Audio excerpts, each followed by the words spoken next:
Hello, and welcome to Systems of Two Linear Equations and Two Variables. My name is still Tuesday Johnson, and these are the applications. Maybe. I always get that button wrong. All right, so let's look at an inconsistent system. In the last video, I told you about the three types of solutions, and then I showed you four techniques. We didn't really see the other two types of solutions, so let's look. We want to solve the system using any method. We're not going to use an abacus, but we're going to feel like it.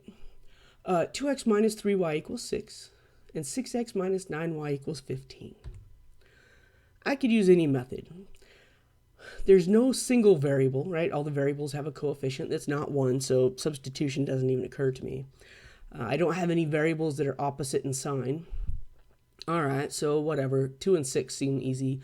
Let's use elimination and eliminate x. 6x. I know that I can multiply 2x by a negative 3, and the coefficient of x will both be 6. The top one will be negative, bottom one will be positive, and we'll reach our goal. So I multiply negative 3 times everything in this top equation. Negative 3 times 2x is negative 6x. Negative 3 times negative 3y is a positive 9y. Negative 3 times 6 is negative 18. And when we add these two equations together, we'll end up with 0, right? The negative 6x and positive 6x, they cancel out. Positive 9y, negative 9y, they cancel out. We're left with nothing, literally 0 on the left-hand side. But on the right-hand side, we get negative 3. How often is 0 equal to negative 3? Never, right? This is an inconsistent system, as the result of our work gave us a nonsense equation, and so the answer would be no solution. All right, no solution because we get a nonsense equation. Here's a different system. We have x plus 3y equals 8 and 4x plus 12y equals 32. We want to solve the system using any method. Let's use substitution. Here I have an x with a coefficient of 1. And anytime I have that situation, if there's just one variable that has a coefficient of 1, I almost always use substitution. I don't know why. It's just one of my quirks. But, I want to show you all the methods anyway. So let's solve the top equation for x. So we'll subtract 3y from both sides.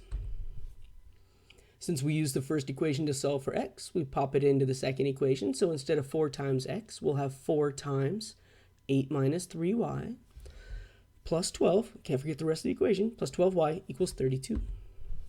When we distribute, 4 times 8 is 32. 4 times minus 3y is minus a 12y. We still have our positive 12y and equals 32. Once we combine our variables, we find that 32 equals 32. And how often does that happen?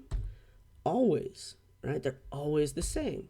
So this is a dependent system. And I would probably write the solution, I'd let y be a variable. And we already know what x is equal to in terms of y, x, depending on y here. But sometimes you want to use x as your variable, and then you have to figure out what y is. So you could also write this equation as x, and then, okay, what's y equal to? Well, to get y by itself in this equation, the quote easier equation, just because it has smaller numbers, to get y by itself, I will first subtract x, and then I will divide by 3. 8 minus x divided by 3 is my y value if x is my variable. So be careful. Depending on if you're writing these by hand or if you're using a computerized homework system, it's probably not called computerized, whatever, an online homework system. Be careful which way they want you to write it, and be able to write it in either way, because that way it's understanding that comes to you. All right, let's look at true applications word problems. 1 quart of baby's juice is made from 30 ounces of water and 2 ounces of apple juice concentrate. 1 quart of toddler's juice is made from 20 ounces of water and 12 ounces of concentrate. Every day, the company has 30,000 ounces of water and 3,600 ounces of concentrate available.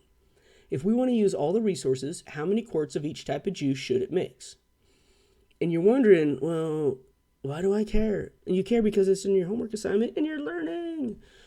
First of all, the question itself tells us how to identify our variables. So how many quarts of each type of juice suggests that x should be the number of quarts of baby juice, and y is the number of quarts of toddler juice. The totals given to us, the 30,000 ounces of water and the 3,600 ounces of concentrate, tell us that we'll have an equation for the amount of water used and an equation for the amount of concentrate used. All right, let's keep that in mind. So we have our variables. X is the quarts of baby juice. Y is the quarts of toddler juice. We know that in using the water, right, we have 30,000 ounces available. And baby juice uses 30 ounces. So 30 ounces for everything of baby juice plus 20 ounces for everything of toddler juice has to be 30,000 ounces of water. Similarly, the baby juice uses 2 ounces of apple concentrate, 2 ounces of apple concentrate for every quart of baby juice, and 12 ounces of concentrate for every toddler juice is 3,600 ounces of concentrate. Okay, so we get those right out of our first two steps, identifying variables and finding totals. I'm going to eliminate x. It seems easiest. I look at 30 and 2, and I only have to multiply 2 times 15. But if I look at 2 and 12, or 20 and 12, I have to find a common multiple and do a lot of work. I'm not a fan of that. I try to go for the one that appears easiest to me, which might be different for you. So I'm going to multiply this bottom equation by negative 15. So negative 15 times 2x is a negative 30x. Negative 15 times 12y is negative 180y. And negative 15 times 3,600 is negative 54,000. As I eliminate my x's and add my y's, I'll have negative 160y equals negative 24,000 on the right-hand side. When we divide, y is 150. And from my equations, I'm going to use this bottom equation. If I know that y is 150, I have 2x plus 12 times 150 equals 3,600. Multiply, take my 1,800 to the other side. If 2x equals 1,800, x equals 900. All right, so identified our variables. Totals told us what our equations would be, so then we are able to write the equations. Totally able to solve this and resolve the x values as well. But remember, this problem started with words. Let's finish it with words. The company will make 900 quarts of baby juice and only 150 quarts of toddler juice, which makes sense because toddlers drink just about everything they can get their lips around. All right, identity theft.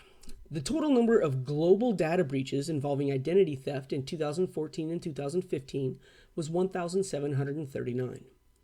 There were 95 fewer incidences in 2015 than 2014. How many global data breaches involving identity theft were there in each year? Well, we're going to use our question, how many global data breaches in each year? So let's let x be the number in 2014 and y is the number of global data breaches involving identity theft in 2015. Notice I cut that phrase very, very much. Just have to identify them. What am I looking at? Okay, so I know that there's a total, right? In 2014 x plus 2015 y, there were 1,739, but that's the only total we have. So sometimes you'll find relations as well. There were 95 fewer incidences in 2015 than 2014. So I ask myself, which is less? Fewer in 2015.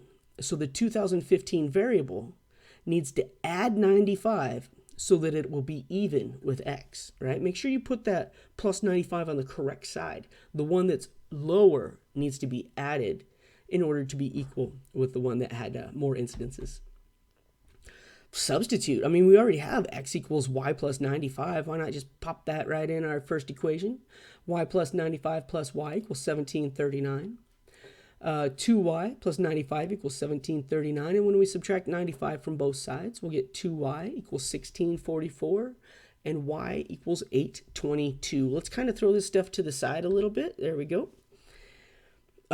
We have our identify and our relation. Our total is right here, x plus y, the equation we just went through.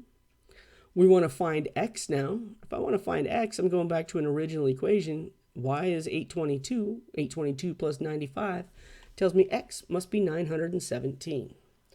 That is, there were 917 global data breaches involving identity theft in 2014 and 822 of them in 2015. All right, I know this video is a little long already, but that's how systems of equation examples go, so I'm going to give you one more. Reaching in my pocket, I find that I have 16 coins in a really heavy pocket. All of these are dimes and quarters, worth a total of $2.65. How many of each type of coin do I have? So the question will help us identify our variables. How many of each type of coin? They're all dimes and quarters. I'm going to let D be the number of dimes and Q be the number of quarters. You don't have to be stuck on X and Y. It's fine. Now, I know that I have 16 coins. So the number of dimes plus the number of quarters has to equal 16.